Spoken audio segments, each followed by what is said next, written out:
A spherical planet has a mass mp and a diameter dp। तो एक spherical planet बना लेते हैं, इसका मास कितना है mp, और इसका जो डेंसिटी सॉरी डायमीटर है, ये डायमीटर में बना देता हूँ, ये डायमीटर होगा कितना dp। तो मान लेते हैं कि इसका रेडियस कितना है, इसका रेडियस है rp इसकी रेडियस मान लेते हैं थोड़ी देर के लिए। चलिए, a particle of mass m falling freely near the surface of this planet will experience an acceleration due to gravity a।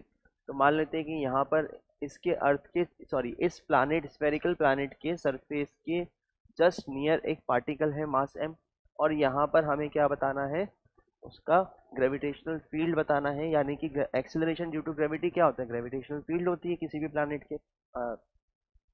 चलिए, तो हम जानते हैं कि इस पॉइंट पर जो मैंने यहाँ पर बनाया है, यहाँ पर मास m अगर मैं रखूँ तो यहाँ पर ग्रेविटेशनल फील्ड g की वैल्यू कितनी आएगी, g की वैल्यू आएगी g capital M of planet, mass of the planet divided by radius of the planet का स्क्वायर।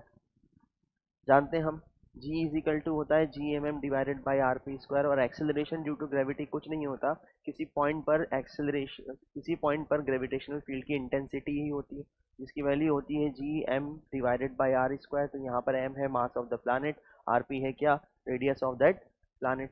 ठीक, तो हम ये भी जानते हैं कि हमें r की वैल्यू नहीं दी गई, हमें डायमीटर दिया गया है, तो r हम निकाल लेते हैं, r of p is equal to diameter of planet divided by 2। ठीक, यहाँ पर वैल्यू पुट कर देते हैं, तो g is equal to G M P divided by, क्या मैं लिख सकता हूँ यहाँ पर r की जगह डी पी डिवाइडेड बाई 2 का स्क्वायर।